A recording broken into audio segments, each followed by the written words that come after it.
શ્રી પરશુરામ સંગઠન દ્વારા ગૌ ગોબરમાંથી બનેલ શ્રીજીની ઇકો ફ્રેન્ડલી પ્રતિમાનું સ્થાપન। આ વર્ષે શ્રી પરશુરામ સંગઠન દ્વારા ભરૂચની સરદાર પટેલ સોસાયટી ખાતે ગણેશજીની ઇકો ફ્રેન્ડલી પ્રતિમાનું સ્થાપન કરવામાં આવ્યું હતું।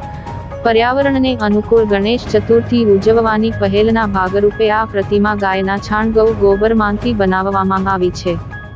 તાજેતરના વર્ષોમાં માટીની પ્રતિમાઓ સાથે ગૌ ગોબરની પ્રતિમાઓનું ચલણ પણ વધ્યું છે। ભરૂચ શહેરમાં આ વર્ષે 100મી વધુ સ્થળોએ આવી ઇકો ફ્રેન્ડલી પ્રતિમાઓ સ્થાપિત કરવામાં આવી છે। આ સ્થાપના કાર્યક્રમમાં બ્રહ્મ સમાજના આગેવાનો, પત્રકારો અને અન્ય મિત્ર મંડળોએ પૂજા, અર્ચના અને આરતી કરીને ગણેશજીના આશીર્વાદ લીધા હતા। આ સમગ્ર કાર્યક્રમ શ્રી સમસ્ત ગુજરાત બ્રહ્મ સમાજ, ભરૂચ શહેરના પ્રમુખ હેમંતભાઈ શુક્લ અને બ્રહ્મ અગ્રણી રાજુભાઈ દેસાઈ સહિતનાઓ સહયોગથી સફળતાપૂર્વક પૂર્ણ થયો હતો।